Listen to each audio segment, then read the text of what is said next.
Double entry bookkeeping.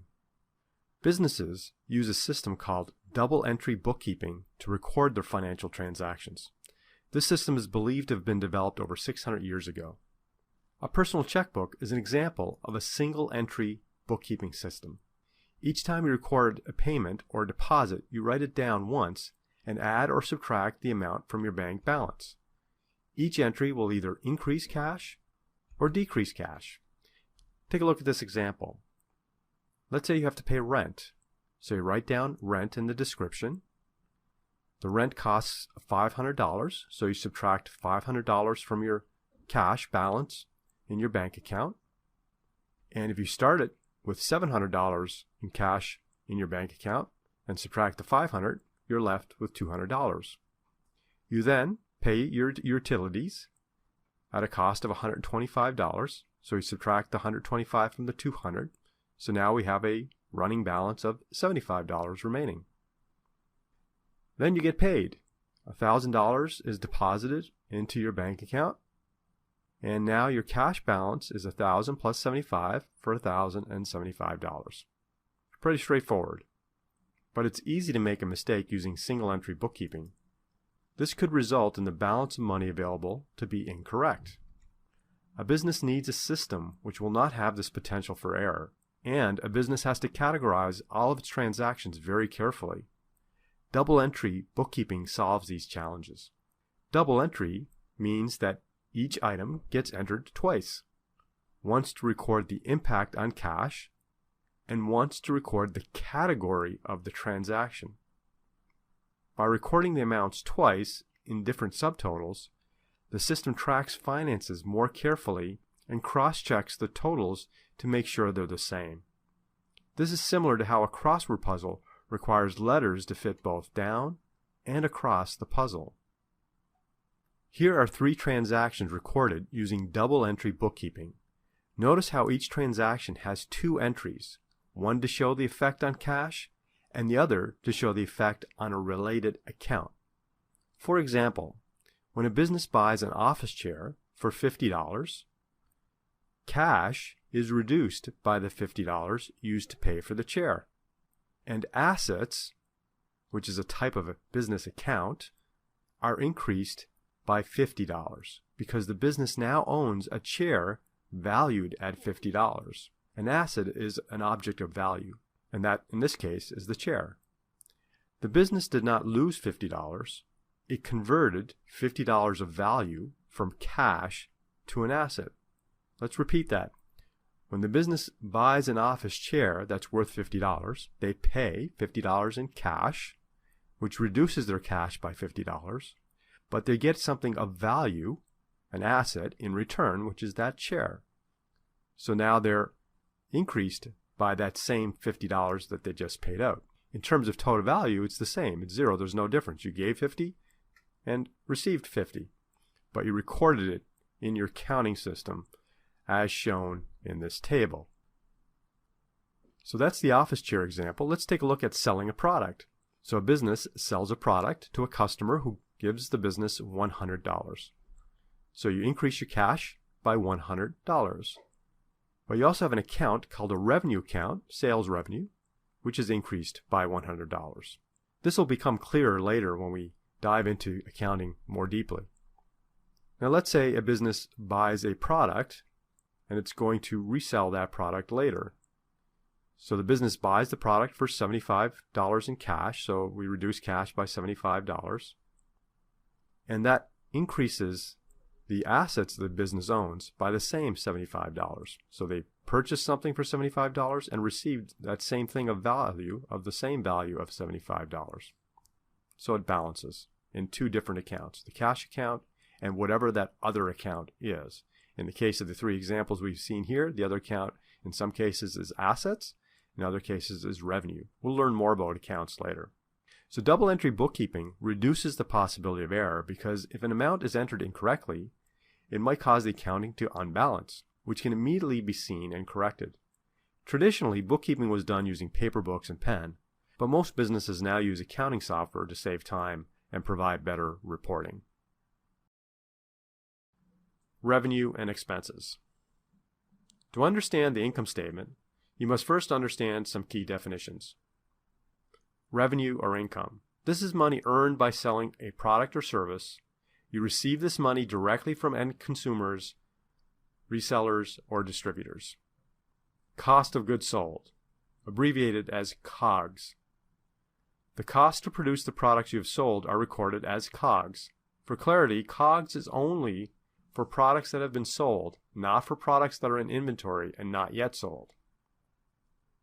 Expenses. This is money paid out to sell your products and operate the business. It can include employee wages, sales and marketing expenses, interest on loans, and more. Profit. This is the money generated from your business activity that exceeds the costs of the business. If revenue minus COGS minus expenses is positive, it means you have generated a profit. If it is negative, you have losses. Profit is also called earnings. The income statement adds up all the revenue, COGS, and expenses and applies this formula. Revenue minus COGS minus expenses equals profit. If the formula above results in a positive number, then the business has generated a profit. If the number is negative, then the business has suffered losses. Here is the income statement formula visually. Revenue, which is money received, minus the cost of goods sold, or COGS, and expenses, which is the money paid out, equals profit. And that's the money made or lost. Here's an example that applies the income statement formula. Revenue minus COGS minus expenses equals profit. The company has product sales of $5,000, so that shows as revenue of $5,000. The cost of goods that are sold are $1,000. Now again, to clarify, it's the cost of goods that have actually been sold, not necessarily produced. You may produce more than you sell. COGS is only specifically the value of the goods sold. COGS is $1,000. The expenses for selling those goods or services and supporting the business are $2,000 for a total of $3,000. That's COGS and expenses. So $5,000 minus $3,000 is $2,000 in profit. So this business has generated a profit of $2,000. That's good. Here's another example. A business has product sales of $8,000, so that's the revenue. The cost of goods sold is $2,500 and expenses are $1,000 for a total of $3,500 in COGS and expenses. So $8,000 minus $3,500 is $4,500 in profit. That's good. Next example, product sales of $6,000 and sale of services for $2,000. So that's a total revenue of $8,000. The COGS are $3,000 and the expenses are $6,000. That's total COGS and expenses of $9,000. So $8,000 in revenue minus $9,000 in COGS and expenses leaves us with a net profit of minus $1,000. So that's an actual loss. If profit is negative, a company has suffered a loss.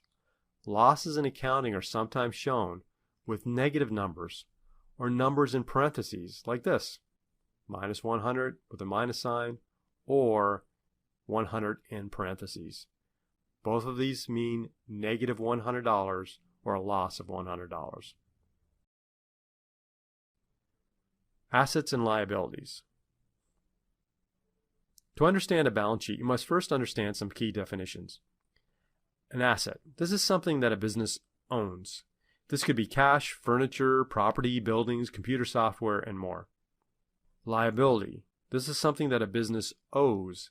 This could be money owed to employees, vendors, the government, or loans owed to banks and others. The balance sheet adds up all the assets and the liabilities and then applies this simple formula: assets minus liabilities. If the business owns more value in assets than it owes in liabilities, then it has positive equity. Equity is the value held in the business and is the third component of the balance sheet formula, as shown here. Assets are everything you own, minus liabilities, everything that you owe, equals equity, the value you've created. Here's an example that applies the balance sheet formula of assets minus liabilities equals equity. If a business has assets of cash, $4,000, furniture of $600, computer of $400, that adds up to $5,000 in assets. If the business has a bank loan for which it still owes $2,000 and a credit card payment due of $1,000, that's a total liabilities of $3,000. So assets of $5,000 minus liabilities of $3,000 leaves us with $2,000 in equity. One way to read this is to say that if the business is shut down and everything in it is sold or liquidated, and all the liabilities paid off to zero, there would be $2,000 left over. This is how much value currently exists in the business. Let's look at a couple of more examples. In the first example, we have cash of $8,000, furniture $700, and a computer $400. These are all assets, and if we add them together, we get $9,100. We have liabilities of a bank loan for $2,500 and a credit card of $900. If we add our liabilities, we get $3,400. If we subtract those two totals, we get $5,700 in equity. Second example, if we have cash of $12,000, unpaid sales of $1,000, so the sale is made but not yet paid, it still is an asset, and we have land worth $10,000. So that totals our assets of $23,000. We have a bank loan of $9,500 and $6,000 owed to suppliers for a total of $15,500 in liabilities, and we subtract $15,500 from the $23,000, and we have total equity of $7,500.